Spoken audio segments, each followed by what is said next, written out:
So here we have the iconic Sunbeam S7 Deluxe. Very strange motorcycle.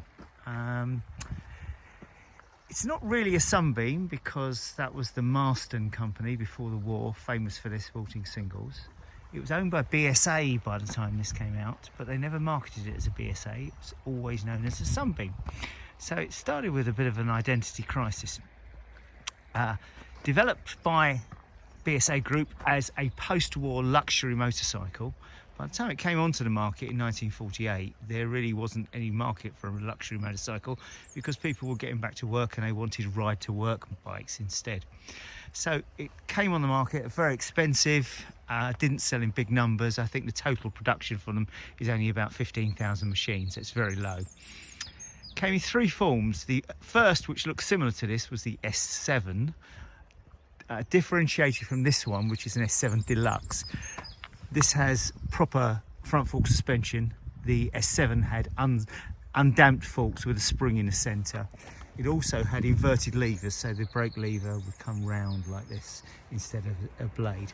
So it's very noticeably different and very obvious when you see the two side by side. The S7 is probably the most collectible, but it's the least good to ride because it had lots of issues. It was significantly upgraded after a couple of years, and they told two models: the S7 Deluxe, which had the 16-inch wheels and balloon tyres, and the mechanically identical S8, which had normal size wheels, BSA Group forks and yokes and headlamp, and generally is an easier bike to obtain and is a little bit more lively on the road because it's a bit lighter. This is quite a heavy motorcycle. The S8 was about 30 kilos lighter. It also has a cheaper saddle, which is again identifiable because it has conventional springs, whereas the S7 Deluxe has this cantilever thing you can see here, which bounces up and down. It's very lovely and very, very comfortable. The Deluxe is nice because it looks so great with the small wheels and the massive tyres and the cantilever saddle. It's an inline overhead cam all alloy twin engine, made with car practice really. Dry clutch, single plate clutch and shaft drive leading to the back here. There's a lot of nonsense spoken about Sunbeam S series bikes. One of them is that this rear worm drive wears out if you use the wrong oil, and they're catastrophically bad. They're not.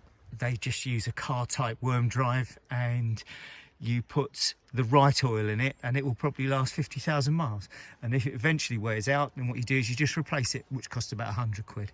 How much will you spend on chains and sprockets in the meantime? The engine itself is underpowered. It was developed as a much more powerful engine, but vibrated so much they instead of developing it further, because it sold so few models, they just detuned it, so it makes about 25 horsepower. Car type practice, it has a distributor.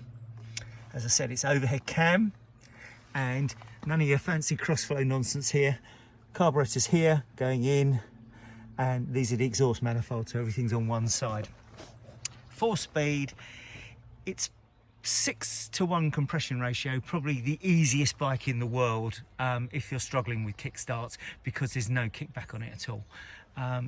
It will run to about 70 miles an hour, but it's very, very happy at about 50, 55, and that's really why you'd buy it. It was sold as a gentleman's conveyance, and my criticism always of them was that they called it a Sunbeam because it had all the wrong expectation levels from previous owners who were expecting a fiery machine like the Marston Sunbeams, and instead they got this very mellow, very sophisticated bike. At the time, BSA Group also owned the brand Daimler and Lanchester, which were luxury cars, and I think this would have been better being marketed as a Daimler or a Lanchester, and it would have appealed to a different group of people completely. What else can I tell you about it? Indicators are non-standard, which is probably not a bad thing, and instrumentation is very simple. You've got charging lights, neutral light, and that is really about it. Let's see if it starts. Should do. Bear with me while I wobble this. Oops.